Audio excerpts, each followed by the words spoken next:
From the McCourtney Institute for Democracy at Penn State University, I'm Michael Burke. I'm Candace Watt-Smith. I'm Jenna Spinelli, and welcome to Democracy Works.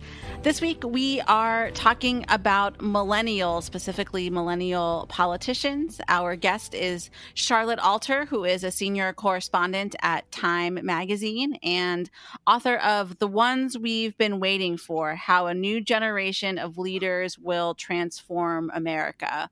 We've talked about millennials on this show before. We'll put in the show notes a link to our episode with Stella Rouse from the University of Maryland. That was back in the early days of this show, but Charlotte's work, I think, gives us a look at what's happening on the ground in Congress and in the White House about how some of these politicians from a younger generation are grappling with power dynamics and generational dynamics and those types of things. We often talk about millennials as a younger generation, but they're really not that young, at least not that young anymore, Candace. You and I are both millennials, and I know I don't feel that young. I don't know about you. Yeah, I think you're exactly right, Jenna, insofar as millennial has come to be a term to use for young people. But mostly millennials are adults under 40. The eldest millennial was born in 1981. The youngest, 1996. That person is old enough to buy a cocktail, get the lower price at the rental car place. This is the largest living generation. They are on track to be the large proportion of the American workforce and will eventually be the largest part of the voting bloc. This group is more diverse and more educated than previous generations, and they're also on track to have significantly less wealth than previous generations, which is a combination of the economic strife, the Great Recession, COVID, all of the things that we have experienced, student debt. I think I counted 17 Gen X senators, one millennial, and then the rest are boomers and a couple from the silent generation. So boomers have accrued a lot of power, which is self-fulfilling, and then technology is keeping them around longer medically, but this too shall pass. So I suppose it's time for us to start thinking about what the next generations are going to be doing as they shift into those seats of power. I mean, let's maybe take a step back and talk a little bit about why we talk about different kinds of political generations. And Jenna mentioned Stella's work. And if I remember Stella's work correctly, Stella's focus is on that whole generation and sort of at the ground, people. And Charlotte's work is about elites, elected officials, millennial elected officials. So we're exploring this generation from both directions. And, and we do so because it is a way in which change happens in politics, that previous generations of people who were socialized in a very different time, who were elected to office at a different time, whose politics developed at a very different time, eventually leave, and they're replaced by people whose formative experiences are different. And they are very much a recession generation, held back by the recession of 2008, 2009, looking at perhaps dimmer economic prospects. I think this is probably even more true of generations coming after them, but just having come of age in a very different sort of economic environment. And so for all of these and some other reasons, it's important to think about who they are and how they're different. And of course, as Charlotte Alter will talk about on the podcast, they're also a social media generation, much more comfortable with that technology than some of their older colleagues. I just want to swing back around to generational replacement is one of the mechanisms of social change. I suppose that the point that I guess maybe want to press down on is that it provides a potential for change. And I say that because I think that we tend to, as Americans, be very oriented toward stories of progress. And generational change is one of those mechanisms that we think are going to assure us that better things will come.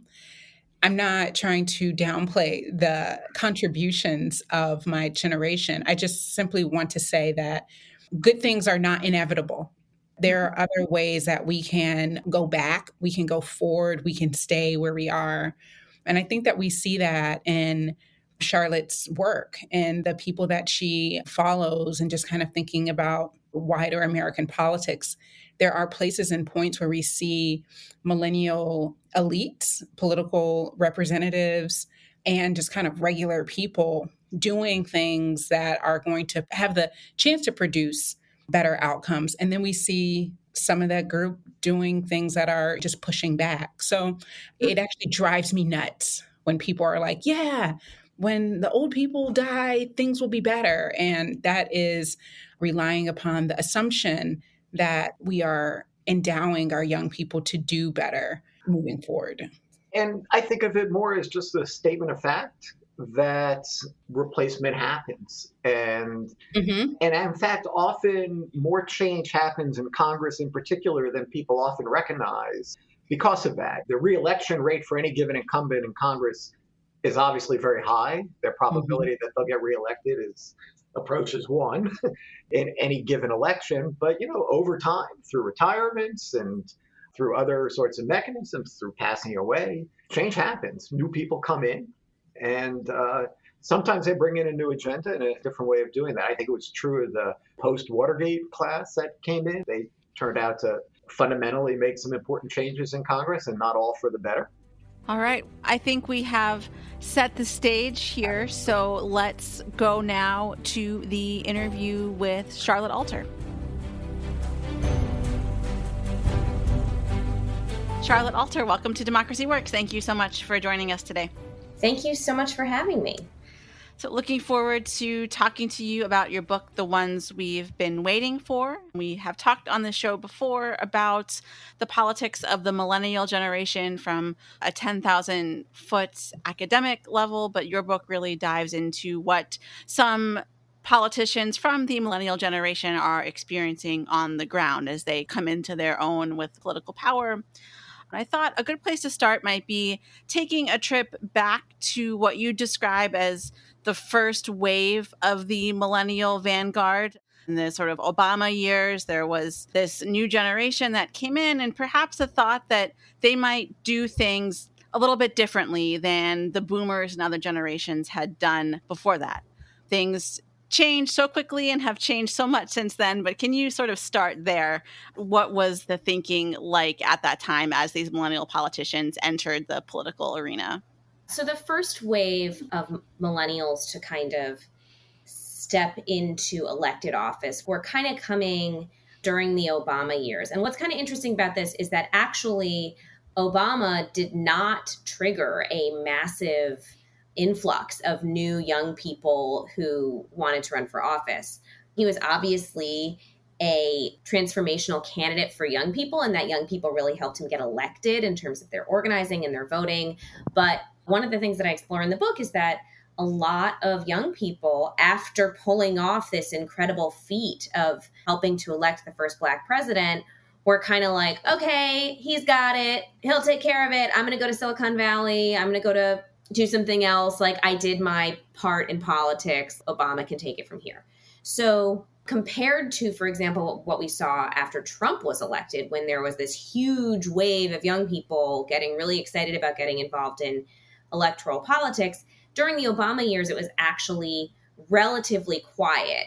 And most of the people who did get involved during those years, most of the young people who did get involved, were on the state and local level. And I noticed, and again, it's a little bit difficult to quantify this because they don't actually take surveys along these lines, but the people who were sort of most inspired by Obama to try politics themselves tended to be young Black men.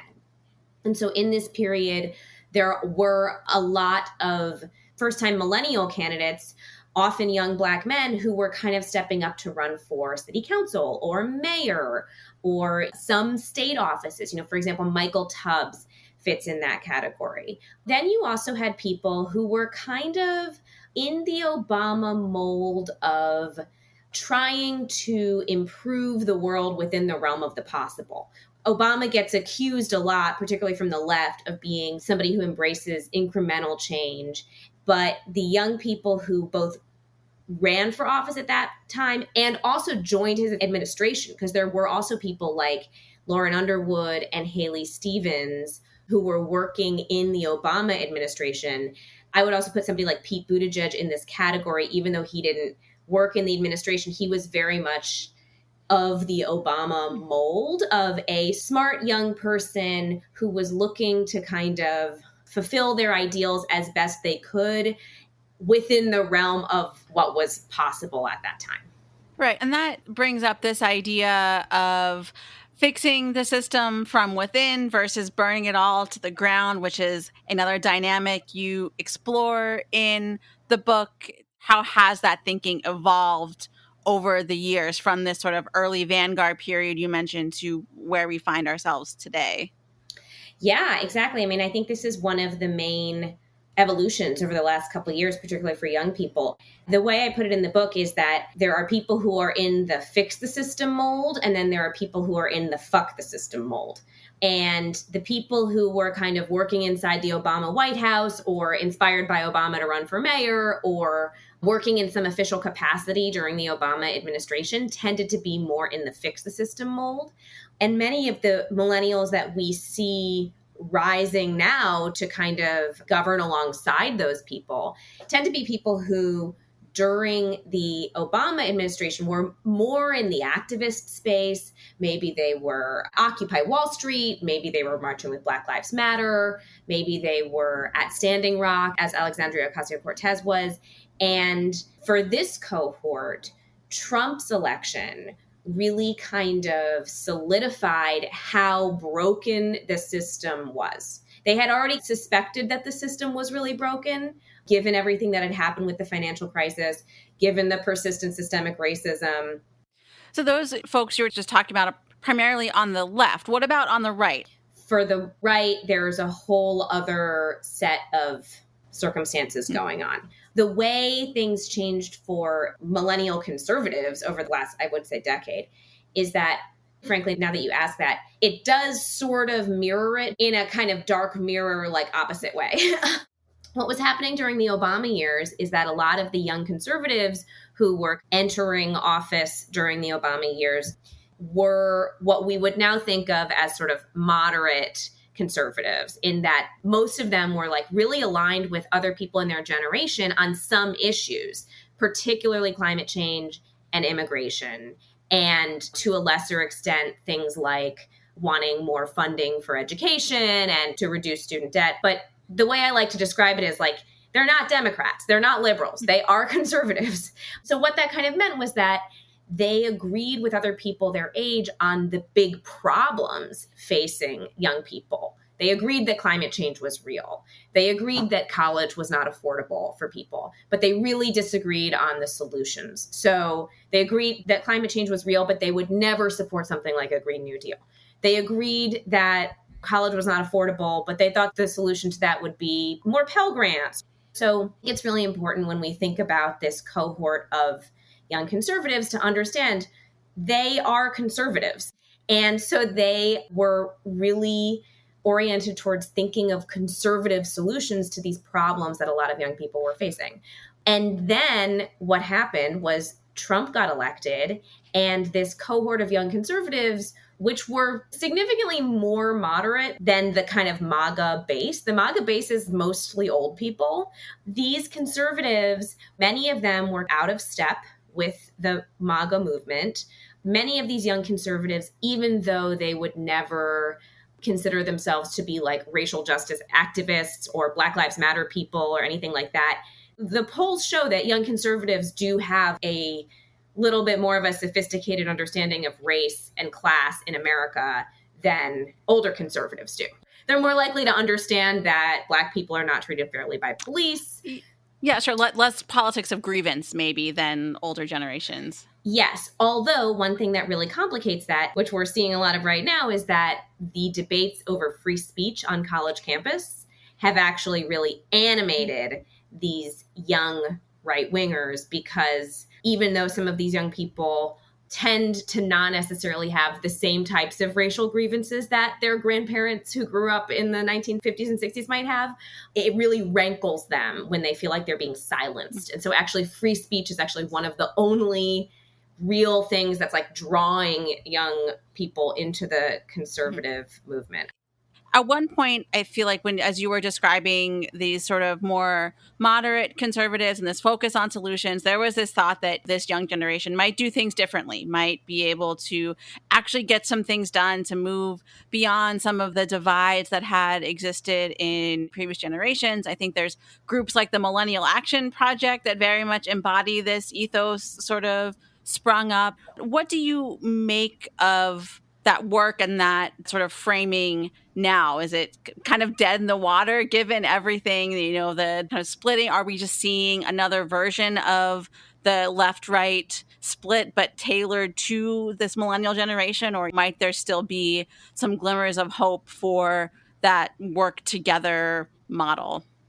So I definitely, when I first started reporting this book and at the early stages of thinking about this, I definitely thought that there would be more kind of generational cohesion or allegiance or solidarity, basically. And so I don't think that the rise of more young people and sort of more young people getting elected is going to lead to like a big kumbaya moment where Jumaane Williams holds hands with Dan Crenshaw and they say, we're both under 60, so we are friends. Like that, I don't think that's going to happen.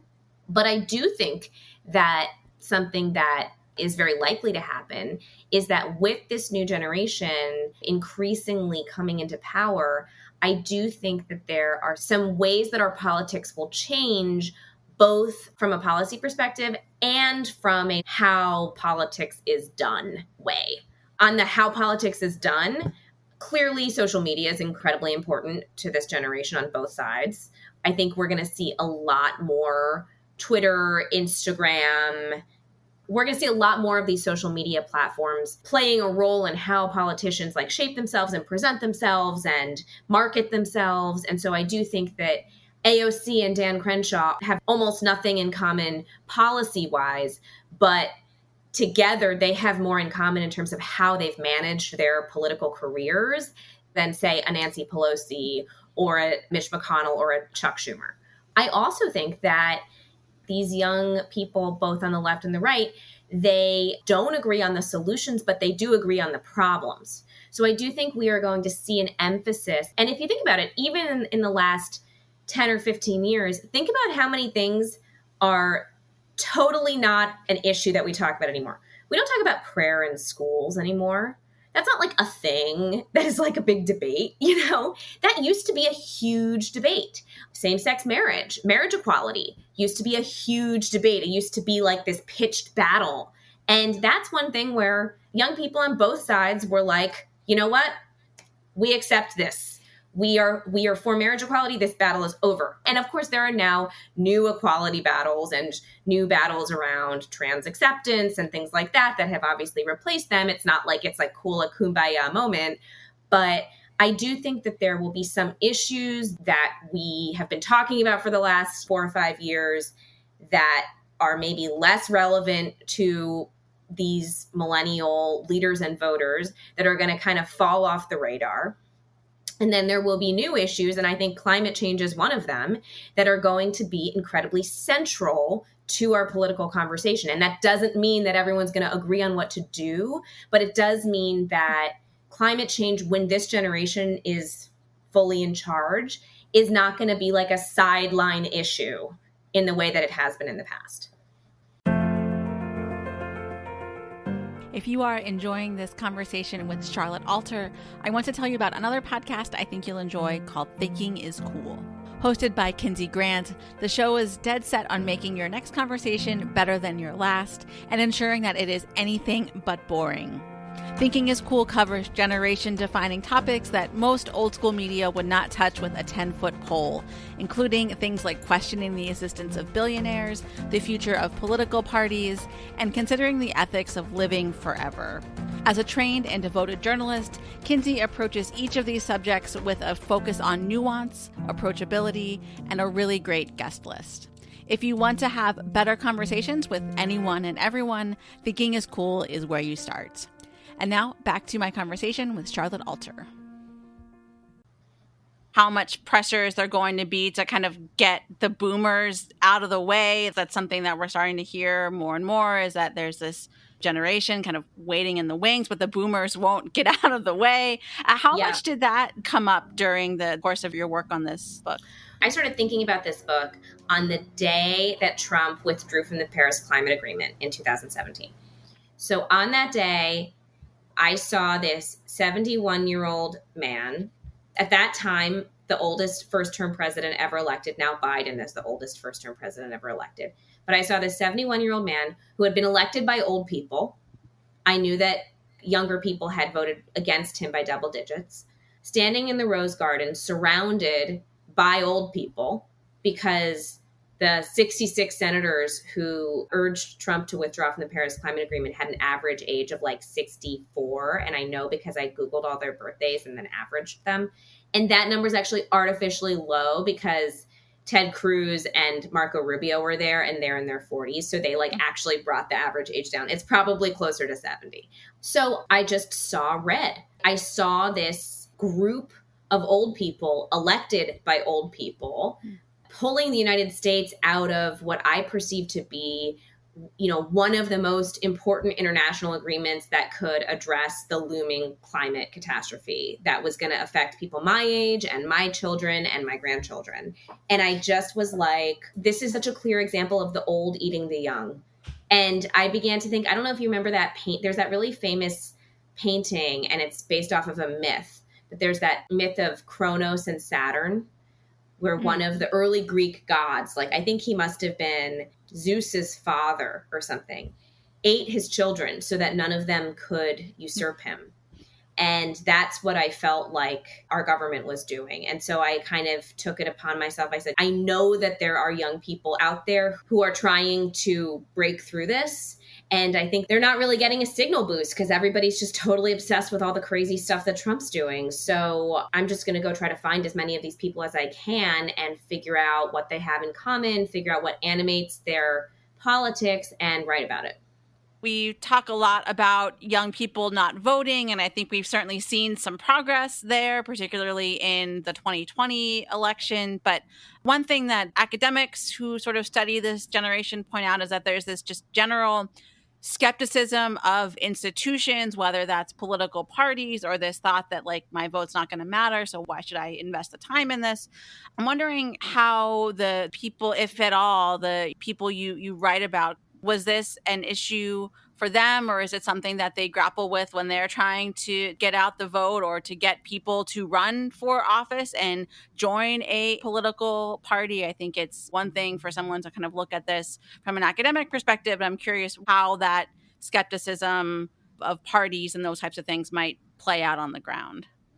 So one of the things that I think is interesting that I think the far left has to grapple with is that the Obama approach falls short in many ways that I probably don't need to explain to you, just in terms of ability to address systemic racism, ability to address systemic climate catastrophe. Like, obviously there are things that this incremental approach can't fix, but the mindset is actually a much more sustainable sort of political argument than the fuck the system mindset. And one of the things that I think the left has come up against in the last 5 years, really, since the 2016 election, with a handful of exceptions, which of course people always point to, but overall, what has tended to happen is that this kind of rising progressive tide will say, oh, this is a revolution, like we are going to elect, I guess I'll use Bernie Sanders 2020 as the example of this. Like,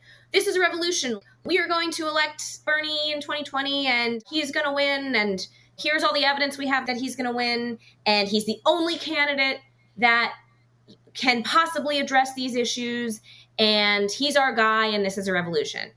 And then when it doesn't work out, I think Sanders himself, frankly, deserves a ton of credit for his efforts in 2020 to transfer that enthusiasm to Biden. I think he did a fantastic job. I think that their partnership was like one of the most important stories of last year. But you see in all these other elections what happens, like, down ballot. We even saw this, frankly, in the New York City mayor's race recently, where there will be like a big progressive surge for a candidate. And then that candidate, more often than not, loses.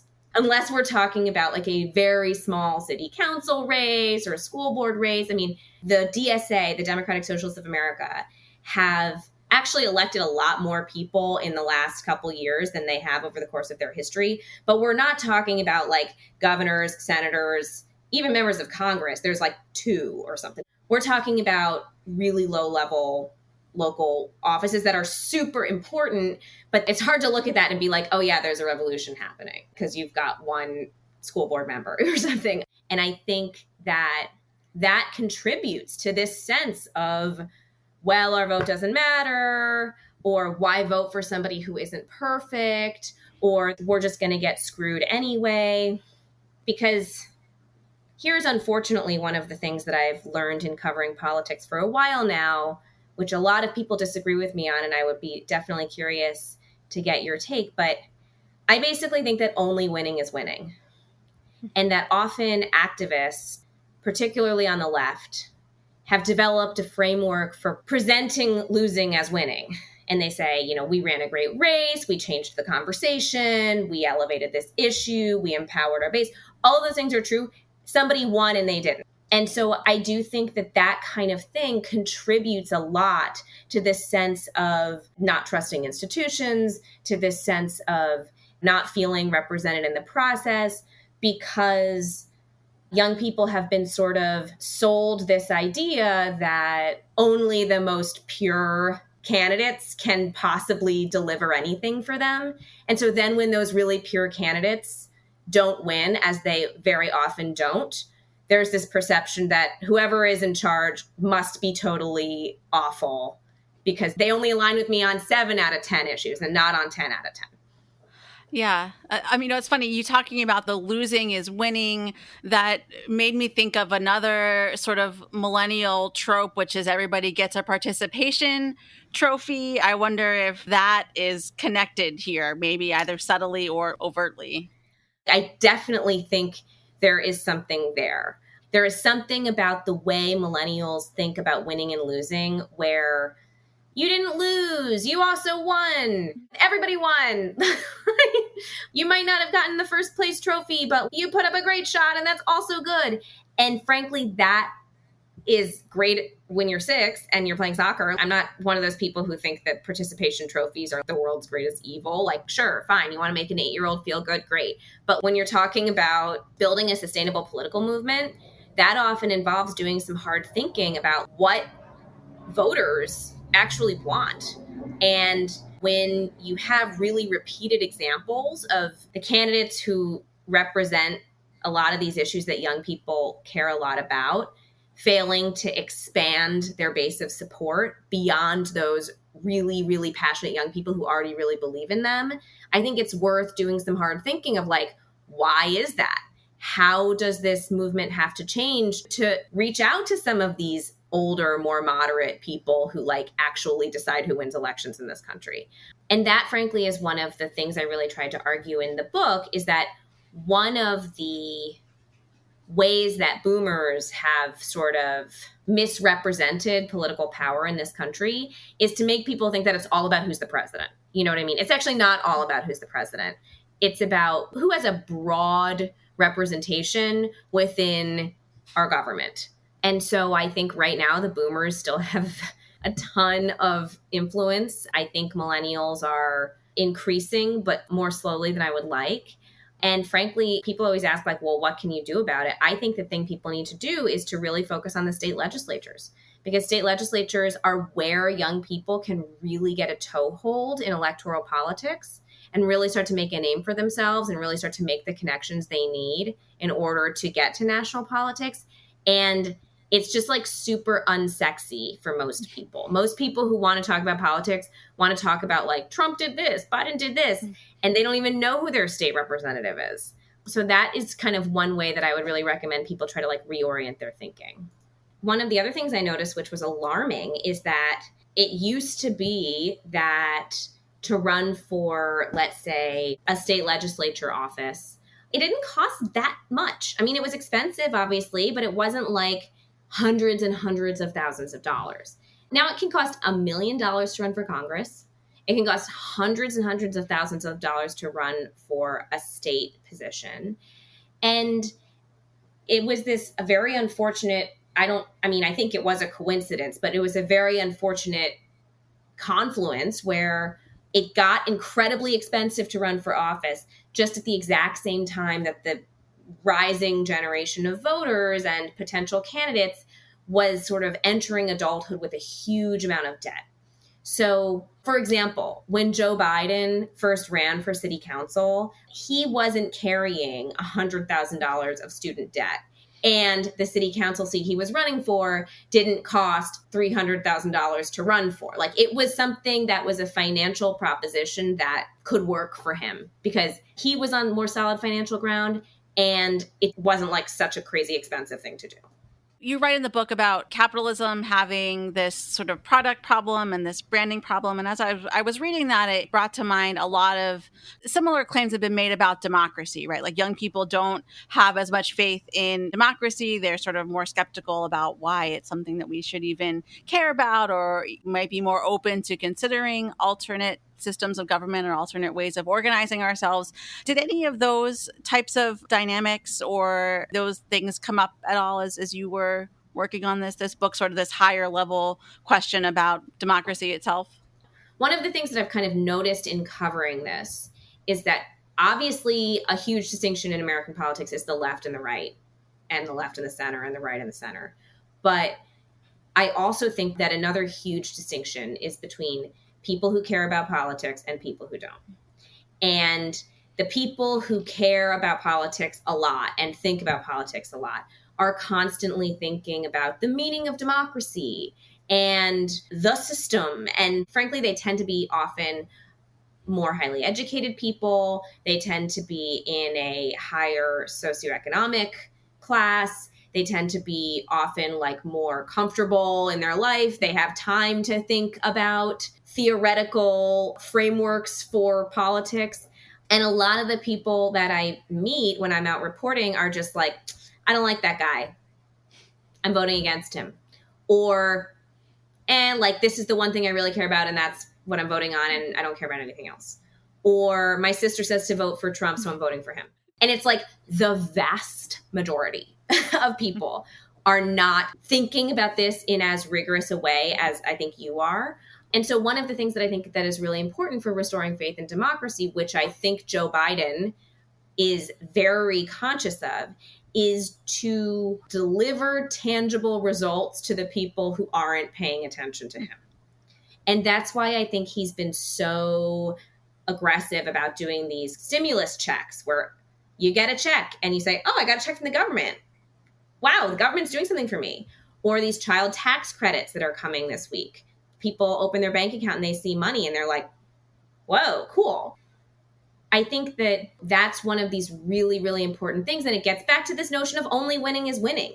You can only deliver those things if you are in a position of power, and also you have enough other people who agree with you who are also in that position of power to do that. Because most people in America are not reading these kind of analyses of systemic oppression that, frankly, people who think a lot about politics are spending their time on. Yeah, that's a great reminder to our listeners to get out of their own bubbles, so to speak, and to, think about people in their lives who might not think about these issues in the same way that they do. So, Charlotte, this has been great. Thank you so much for joining us today. Thanks so much for having me. So one of the things that came to my mind as I was listening to Charlotte and Jenna is this piece by Jane Mansbridge that I asked my students to read called Should Blacks Represent Blacks and Women Represent Women?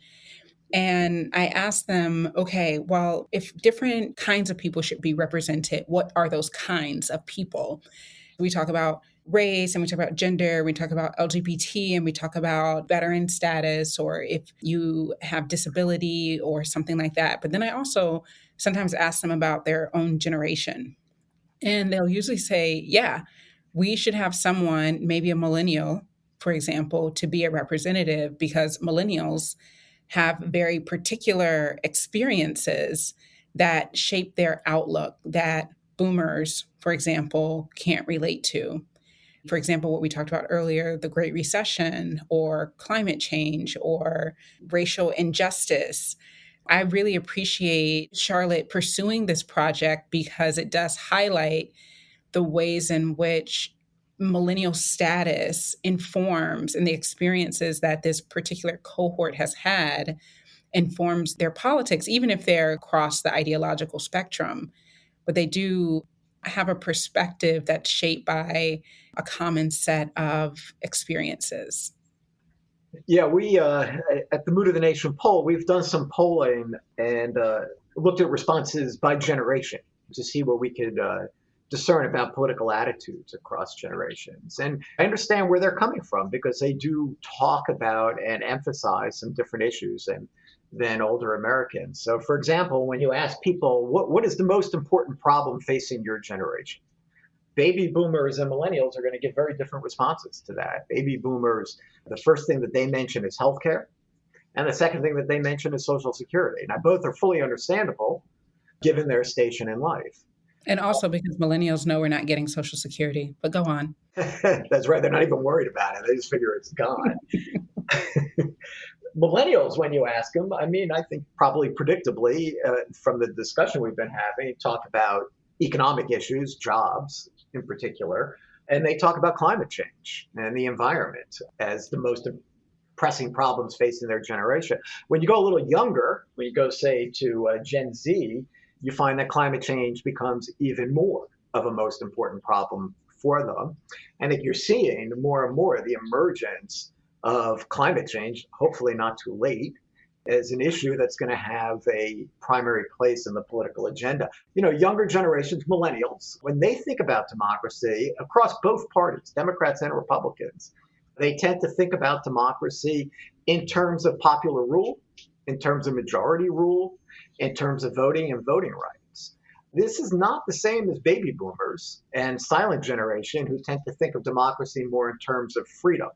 Perhaps understandable for people that came of political age during the Cold War, when democracy and freedom versus the opposite were high on the agenda, and we were all hiding under our desks because of potential nuclear attack. Right, it was a very different kind of time.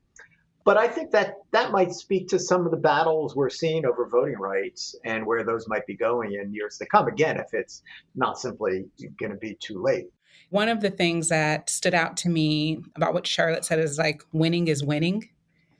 And so it made me think about, well, how do we get these issues on the ballot and get representatives that are going to speak to these issues when indeed we find that Congress is increasingly older because older generations are sticking around longer. And, maybe winning isn't winning. Maybe there's more to it. Maybe we should think about agenda setting and changing the narrative. Yeah, on the one hand, you need people to be elected to get those things at the front of the agenda. On the other hand, maybe part of how democracy works is that we have to change the agenda from the outside and just try to get the conversation changed. I don't know. What did you get out of that? Right, which says to me that you could win by losing too over the long term, that building political movements, building support for issues can take years and years and years of work and years of losing, but making very slow but incremental progress in building a party, building a social movement, getting an issue on the agenda. I look at Bernie Sanders, and I think he's had an enormous success in terms of influencing the Democratic agenda by always losing. Yeah, it's true. Right? I mean, like he did a really good job, and Charlotte also noted this, right, of him getting his supporters to swing to Biden, who then he has a Black woman vice president. His cabinet is the most diverse racially and gender-wise than any president, including Obama. And, we're having kind of whole conversations about racial justice and equity matters too. But on the other hand, I guess, is that enough? Is that enough to change policy for what is the largest generation who aren't represented by members of their generation? Yes, and who I think might be sort of missing the very fundamental changes that are occurring in the states right now because of the constant focus on Congress. And I mean, to Charlotte's great credit, I think she's not focusing just on Congress. Absolutely. And, so, for example, the mayor of Ithaca, who she talks about as an important new millennial, probably put into place the most, how do I put this? Transformative? Yeah, thank you. The most transformative change to police departments that we've seen anywhere. Even going so far as to having the police department renamed into something like the Department of Community Involvement and Public Safety or something along those lines. I mean, yeah, I mean, I think, though, what this tells us is that young leaders under 40, have sounds like a magazine article. have the chance to do something different, but they have to contend with the power structures at hand. And those structures are ones that favor older incumbents, right? And the wealthy. It costs a lot of money to run even at state level positions in politics. And I love to see the kind of stories that Charlotte is telling us about, because I do think that they provide inspiration is not the word that I'm looking for, but that it can be done, right? John Ossoff out of Georgia is now the youngest senator. He's 34 years old. For a while, AOC was the youngest representative. We always have to keep in mind the kind of larger structural issues that impede the possibility for change and impede the possibility for new generations to have a say in our democracy. With that said, I would like to thank Jenna for another amazing interview, this time with Charlotte Alter, and to thank Charlotte also for joining us on Democracy Works. I'm Candace Swat-Smith. And I'm Michael Berkman. Thank you for joining us.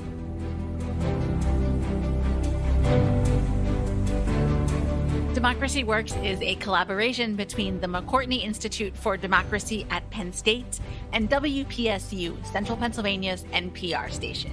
Andy Grant is our producer, and our editors are Jen Bortz, Chris Kugler, and Mark Stitzer. Editorial review by Emily Reddy. If you liked what you heard today, please consider leaving us a rating or review on Apple Podcasts. It helps other people find the show. Democracy Works is a proud member of the Democracy Group, a network of podcasts focused on democracy, civic engagement, and civil discourse. Learn more at democracygroup.org. Thanks for listening, and we'll see you next week.